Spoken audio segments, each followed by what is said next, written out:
नमस्कार दोस्तों, मैं क्षारम चंद्रशेखर उगले आपका अपने share share market YouTube channel पे स्वागत करता हूँ।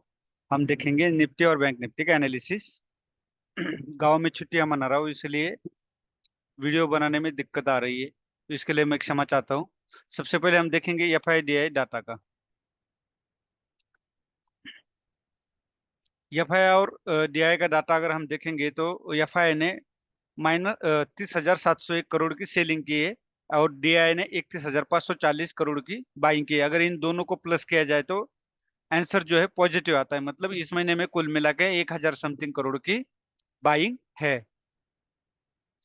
अब अगर आप देखोगे तो कोटक बैंक आज 11% निगेटिव क्लोज हुई है। उसका पीछे का कारण है कि अगर आप देखोगे जिस तरह ईडी सख्त हो चुकी, उसी तरह आरबीआई और सेबी भी सख्त हो चुके हैं। सेबी भी अगर आप देखोगे तो कई जो यूट्यूबर्स है, जो ट्रेडर है, इन्वेस्टर है, जो गलत फायदा उठा के पैसा कमा रहे हैं, उनके पीछे अगर आप देखोगे तो बहुत सारे लोग पकड़े गए। इसी तरह आरबीआई ने भी ये चीजों पे जो मानदंड उन्होंने बनाए हुए हैं, जो रूल्स बनाए हुए हैं, उसको अगर कोई पालन नहीं करेगा तो उसके ऊपर ढेर सारे सैंक्शंस लगेंगे, उनके ऊपर पेनल्टीज लगेगी। उसी तरह कोटक पे भी लग चुका है। और आप देखो, अब कोटक का जो भी लोग कोटक में है तो आप अपने हिसाब से देख लीजिए, क्या उसमें बने रहना है कि एग्जिट करना है। मेरी अगर एनालिसिस यही बता रही कि जो सपोर्ट था वो ब्रेक किया है,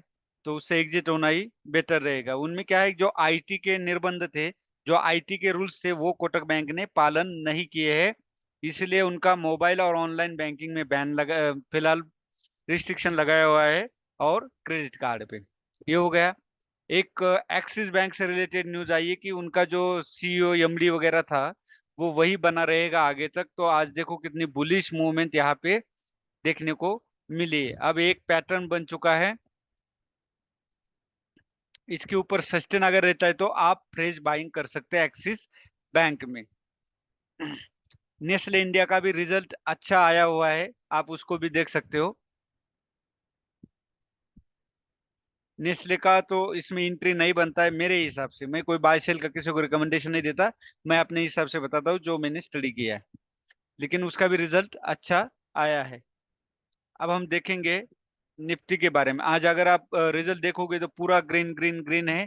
एनर्जी सेक्टर हो, ऑटो सेक्टर हो, फार्मा हो, सबसे बढ़िया अगर किसी ने दिया है तो पीएसयू बैंक, जो सबसे ज्यादा 3.77%। स्मॉल मिड कैप ने भी अच्छा किया है, सब ग्रीन है। आप देखोगे तो सारे इंडेक्स ग्रीन है।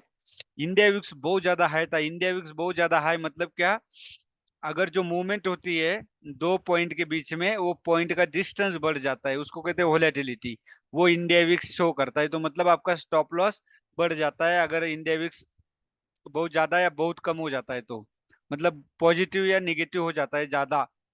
अगर 2% 2.5% होता है तो चल जाता है, लेकिन 4% 5% जो ऊपर हो जाता है तो आपका स्टॉप लॉस बढ़ता है।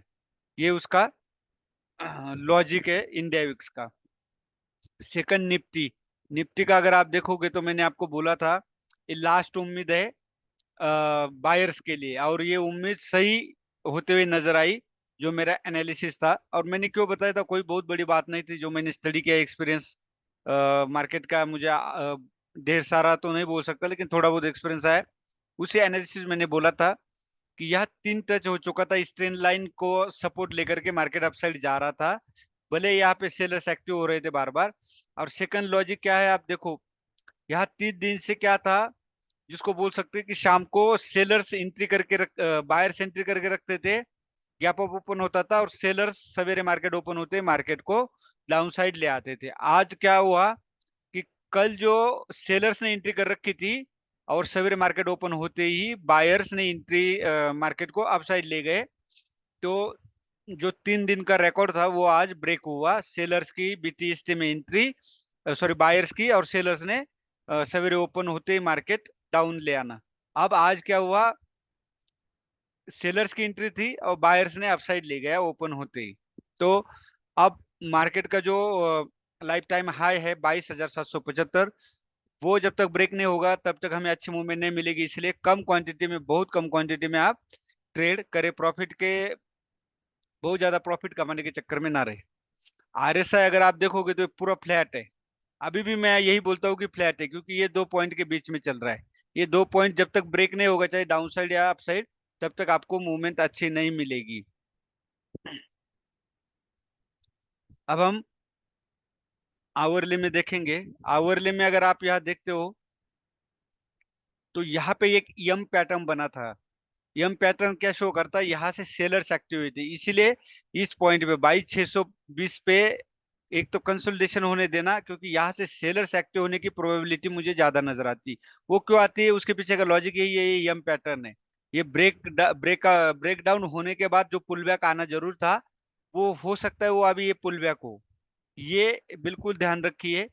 अब जो एंट्री करनी है, अभी यहाँ पे कोई फ्रेश एंट्री स्टॉक में ना करे, जब तक ये जो लाइफ टाइम हाई है 22,775, ये ब्रेक करके पुल बैक ना दे। ये याद रखिए, ये मेरा लॉजिक मैं आपको बता रहा हूँ। बाकी आप अपना फाइनेंशियल एडवाइजर से पूछ के एंट्री कीजिए। 5 मिनट, अब 5 मिनट में आप ये देख सकते हैं कि मेरी एंट्री कहाँ बन रही थी। अभी देखो, आप यहाँ पे एंट्री कर सकते थे इस हाई को ब्रेक करने के बाद, लेकिन अगर आप नहीं रिस्क लेना चाहते, तो सबसे बढ़िया बात है, इस स्टार कैंडल, हैमर कैंडल क्या बोलती है, डोजी कैंडल क्या बोलती है, कि जब उसका कोई भी लो ब्रेक करे तो भी आप डाउन साइड एंट्री करे।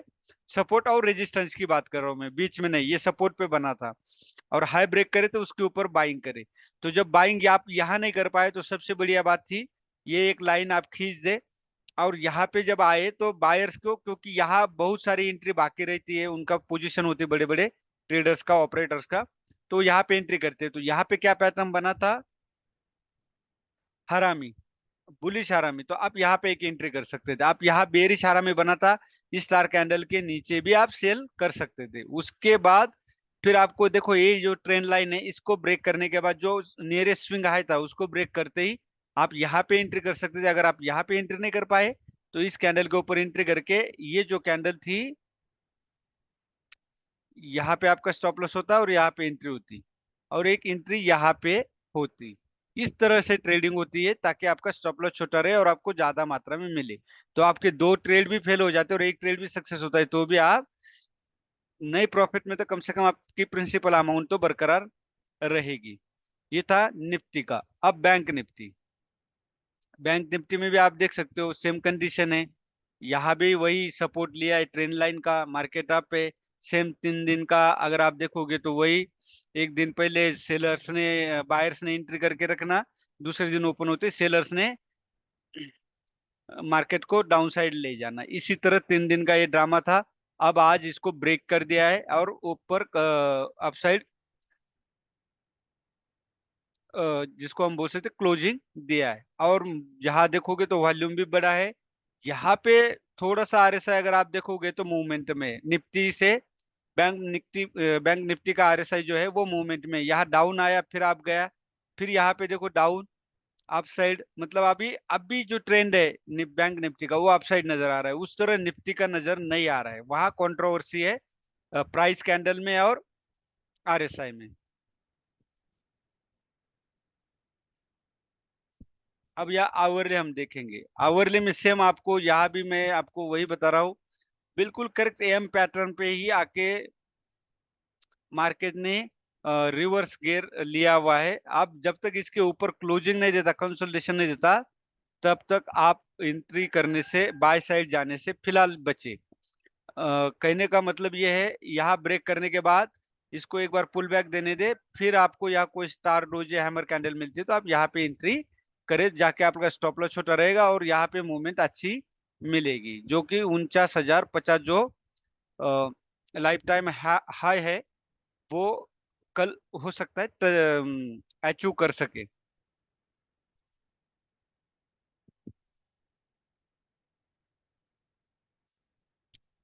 अब हम 5 मिनट में देखेंगे कि हमारा ट्रेड कहाँ पे बन रहा था, उसके पीछे का लॉजिक क्या है। यहाँ देखो, एक सिमेट्रिकल ट्रायंगल बैंक निफ्टी में बना था। अगर आप कहीं भी ट्रेड नहीं कर पाए, यहाँ पे तो कोई हिम्मत नहीं करता, तो सबसे बढ़िया था इस डोजी कैंडल के ऊपर अगर आप ट्रेड करते तो बेटर था। अब अगर वहां पे भी नहीं कर पाए, तो आप यहाँ पे एक ट्रेड कर सकते थे। क्यों? क्योंकि इसके ऊपर अगर आप ट्रेंड लाइन आप खींचते हो, तो इसके ऊपर बाय करे इस कैंडल के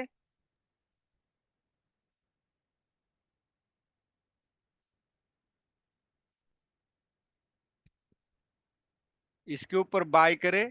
अगर यहाँ पे आप डेयरिंग नहीं कर पाए तो सेम यहाँ पे एक आप ट्रेंड लाइन खींच दी, यहाँ एंगल पैटर्न हरामी पैटर्न बना, इस कैंडल के ऊपर बाय, इसके नीचे स्टॉप लॉस, और आप देखो एक अच्छी मूवमेंट आपको यहाँ मिलती।